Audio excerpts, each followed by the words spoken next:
ایک منٹ میری بات پوری ہونے دو، میں بیچ میں نہیں بولتا.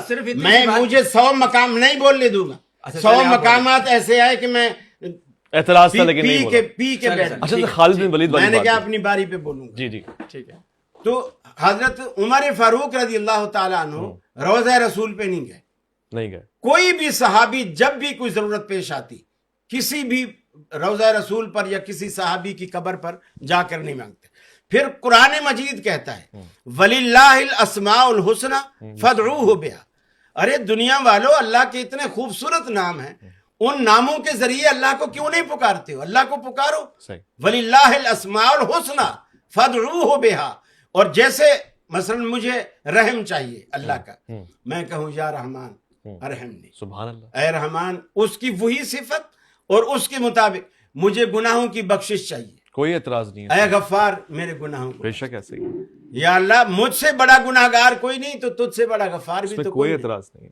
تو یعنی اللہ تعالیٰ کی صفات کا وسیلہ دے کر اللہ سے مانگو. دوسری چیز اللہ کے حبیب نے خود سکھا دی، وہ ہے اپنے اعمال کا وسیلہ. جو آیت انہوں نے قرآن مجید کی پڑھی یا ایھا الذین آمنوا اتقوا اللہ وابتغوا الیہ الوسیلہ، اس میں بھی پہلے یہی حکم ہے اتقوا اللہ، اللہ سے ڈرو. اللہ سے ڈرنے کا کیا مطلب ہے؟ گناہ سے بھی بچو اور نیکی کی رغبت بھی رکھو، جسے تقوی اختیار کرنا کہتے ہیں. وہ تقوی اختیار کرو، پھر اللہ رب العالمین کی طرف وہ وسیلہ نجات کا تلاش کرو. آگے ہے وجاہدوا فی سبیلہ، اس کے راستے میں یعنی وہ عمل کی طرف اشارہ کر دیا. اللہ کے حبیب نے مسلم شریف کی حدیث ہے یہ بتایا کہ 3 ساتھی دوست تھے، آپس میں سفر کر رہے تھے جنگل میں، پہاڑی علاقہ تھا. بارش آئی، بارش سے چھپنے کے لیے کار میں مختصر عرض کر رہا ہوں، چٹان کے اندر وہ پھنس گئے، منہ بند ہو گیا. تینوں نے مل کر چٹان کو دھکا دینے کی کوشش کی، وہ نہیں ہٹی. آخر سوچ سمجھ کر کہ یار اب ہماری یہاں کوئی فریاد کہیں سے بھی کوئی سننے والا، ہیلپ کرنے والا نہیں ہے.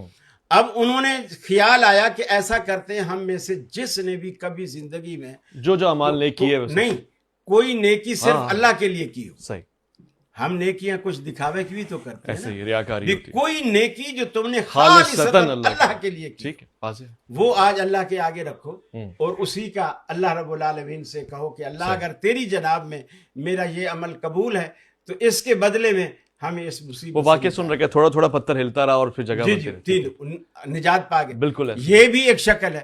اور تیسری شکل وہی ہے کہ کوئی نیک، کوئی بزرگ آدمی جو آپ کی نظر میں آپ سے بہتر ہے، وہ آپ کے سامنے ہے، آپ نے جا کر ان سے ریکویسٹ کی کہ آپ میرے لیے دعا فرمائی. پھر قرآن مجید یہ جو کہہ رہے ہیں نا فرشتے کو پکارا، میں کہتا ہوں جن کو پکارے، فرشتے کو پکارے، انسان کو پکارے، یہ شرک ہے. یہ شرک ہے، بالکل شرک. تو وہ جو روایت آپ دیکھیے قرآن کہتا ہے، میں نہیں کہتا، میرا فتویٰ نہیں.